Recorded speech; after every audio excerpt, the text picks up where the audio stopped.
Assalamualaikum warahmatullahi wabarakatuh. Saya Vita Santi akan menjelaskan tentang agresi militer Belanda II atau Operasi Gagak yang meliputi serangan ke Maguwo, pemerintahan darurat, dan pengasingan pimpinan Republik.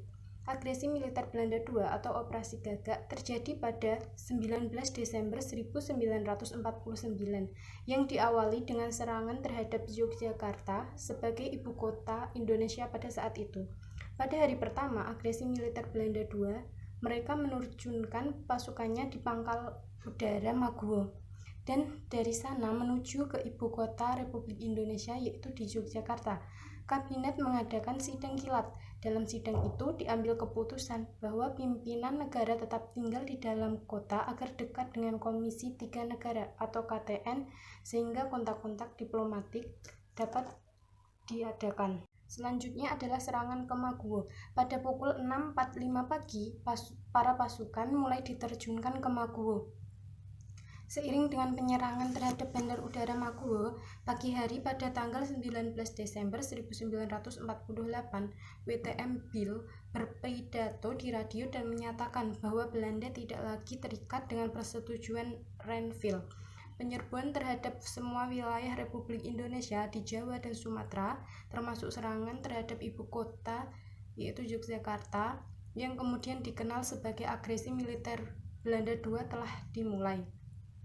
Pukul 5.45 pagi, lapangan terbang Maguwo dihujani bom dan tembakan mitraliur oleh 5 pesawat Mustang dan 9 pesawat Kitty Hawk.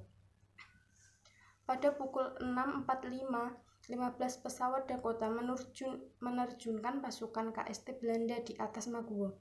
Pertempuran merebut Maguwo hanya berlangsung sekitar 25 menit. Pada pukul 7.10, Bandara Maguwo telah jatuh ke tangan pasukan Kapten Eichhout. Dari pihak Republik tercatat 128 tentara tewas, sedangkan dari pihak penyerang tak satu pun jatuh korban. Pada tanggal 19 Desember 1948, Kabinet mengadakan sidang dari pagi sampai siang hari. Pemerintah Indonesia memutuskan untuk tidak meninggalkan ibu kota. Mengenai hal-hal yang dibahas serta keputusan yang diambil dalam sidang, berhubung Sudirman masih sakit, Presiden berusaha membujuk supaya ia tetap tinggal di dalam kota. Presiden dan Wakil Presiden membuat surat kuasa yang ditujukan pada Mr. Syafruddin Prawiranegara, Menteri Kemakmuran yang sedang berada di Bukit Tinggi. Presiden dan Wakil Presiden mengangkat sementara Syafruddin Prawiranegara di Bukit Tinggi bahwa ia diangkat sementara membentuk satu kabinet dan mengambil alih pemerintahan pusat.